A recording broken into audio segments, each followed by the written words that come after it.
Welcome back to Fox Eyes on the Hill Live this Sunday morning. You know, world leaders from dozens of countries are going to be in D.C. this week for the NATO summit. 75 years ago, 12 countries signed the North Atlantic Treaty in Washington, D.C., and NATO was created to provide collective security against the then Soviet Union. It's now grown to 32 member states. Michael O'Hanlon is a senior military analyst at the Brookings and author of many books. His latest book of military history for the Modern Strategist.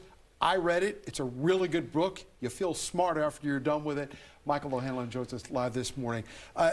Obviously, there's a celebratory aspect of NATO's 75th anniversary. It's a milestone. It's an important one.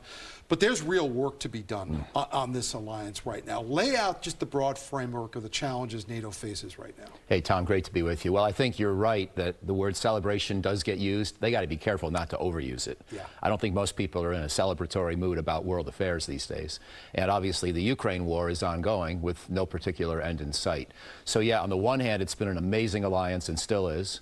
And the 32 countries that are now part of it, to include Sweden and Finland most recently, feel, I think, pretty secure about their own territory. And that's a big step up from the first half of the 20th century, but there is no particular clear strategy for how to resolve the Ukraine conflict on acceptable terms. A couple of weeks ago, we had the EU ambassador to the United States, and now the European Union is an economic union. NATO is a military security union. When this war started by Russia in Ukraine, did it serve a role of unifying NATO, or has this grown any divisions within NATO as to how to proceed? On the one hand, it definitely unified people because we realized we had to work harder to protect ourselves.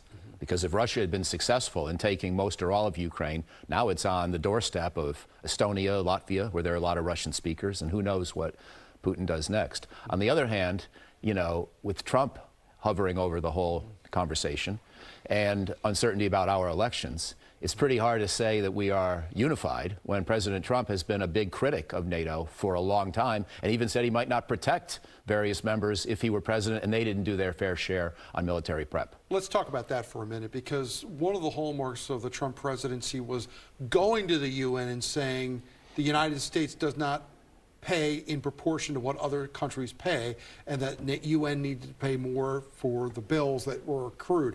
He's done the same thing in the past with NATO and gone even further to openly question whether or not the U.S. would really step in if there was a role, and that is the heart of this alliance. How closely are NATO countries paying attention to our election here? Extremely closely. And President Trump, on the one hand, as you say, builds on certain themes we've heard before in American politics. I remember in the 1990s when you and Bob Barnard and I were young pups here in Washington, Jesse Helms on the Hill, Senate Foreign Relations Committee, the conservative from North Carolina, really wanted to reduce that fraction of payments. But Senator Helms did not doubt NATO, and virtually no one else has either until Trump.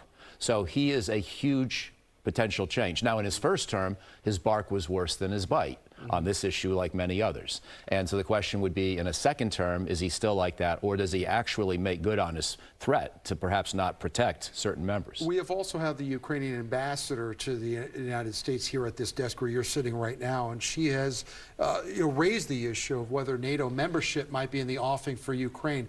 Is that something that could be discussed this week, and we expect any news out of what happens here the next couple of days? No. She's a force of nature, just like President Zelensky, and he'll be here. But they know from last year's summit in Lithuania not to push for that because they're not going to get it. President Biden, like other leaders in NATO, at least probably half or more, has been clear they don't want part of this war themselves for our military, and being in NATO would almost lead to that potential outcome. You've got a busy week ahead of you. Michael O'Hanlon joining us live this morning from the Brookings Institute. We appreciate your time. Thank you, Tom. Thank you.